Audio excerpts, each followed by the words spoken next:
삶에서 계획을 한다는 것은 참 중요합니다.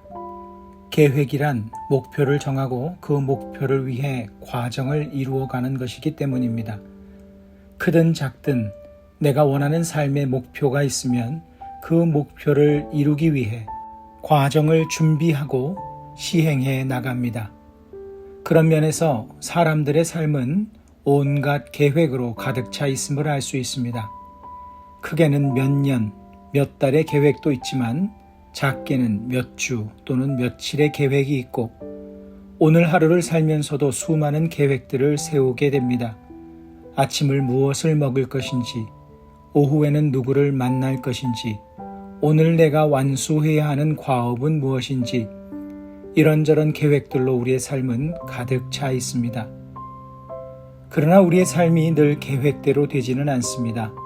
철저하게 준비하지 않아서 계획이 이루어지지 않는 경우도 있고 철저한 준비가 있어도 계획이 이루어지지 않는 경우도 있습니다.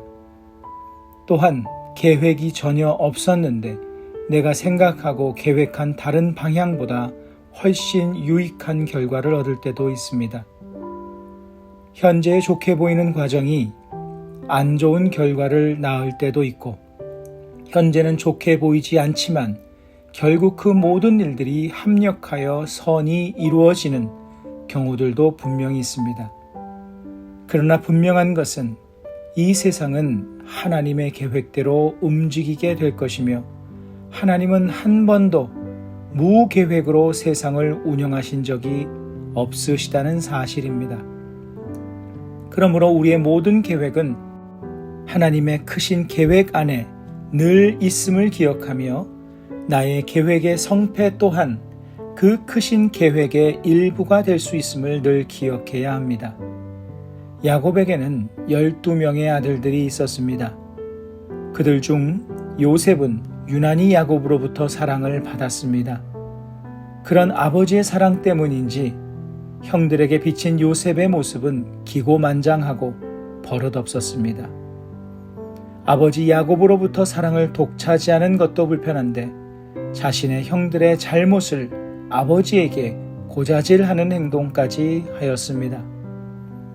당시에 가족의 평화를 깨뜨리는 구성원은 심하게 처벌받았음에도 불구하고 야곱은 요셉을 편애하며 처벌하지도 않았습니다. 이에 더하여 요셉은 형들과 자신의 부모님이 자신에게 절하는 꿈을 꾸었다고 말을 합니다. 야곱의 편애, 요셉의 예의 없는 행동, 그리고 그가 꾼 꿈들, 이 모든 것은 형들을 요셉을 향한 극심한 분노로 이끌었습니다.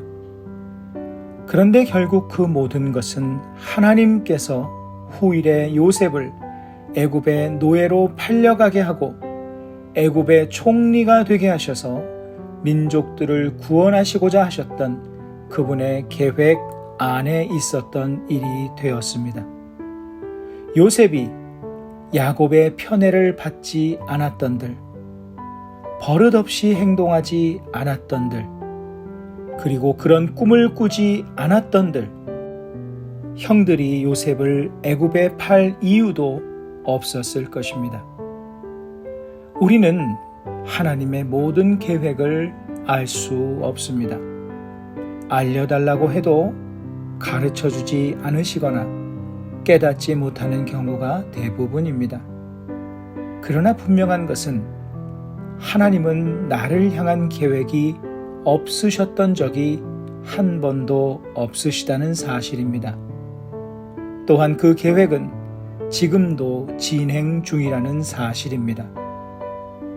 그러므로 우리의 모든 삶을 통해 우리가 이루고자 하는 계획들 또는 목표들이 어떠한 모양으로 전개되든 그 모든 것은 나를 향한 하나님의 선하신 뜻의 한 조각 퍼즐이 되어 그 뜻을 온전히 이루시기 위해 필요한 과정이 될 것입니다. 오늘도 우리의 삶이 하나님의 인도하심 속에 있음을 믿으며 하나님께 더욱 주목하는 하루가 됩시다.